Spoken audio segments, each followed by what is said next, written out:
या मोटरसायकली रोड मध्ये आहेत आणि काही गाड्या लोक आहेत त्या काढता येणार, मोठ्या गाड्या जायच्या आहेत. तरी सर्व भाविकांना सूचना आहे, कोणाची मोटरसायकल रोडच्या मध्ये लावलेली आहे त्यांनी लगेच काढून द्यायची, नाहीतर काय होईल काढता काढता तुमची गाडी पडत काहीतरी फुटत याची सर्वांनी दक्षता घ्यायची.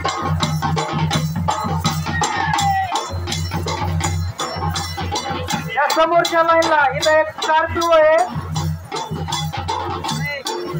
आप्पा महाराज पाटील यांची स्कॉर्पिओ इथं समोर मंदिराच्या शेजारी स्कॉर्पिओ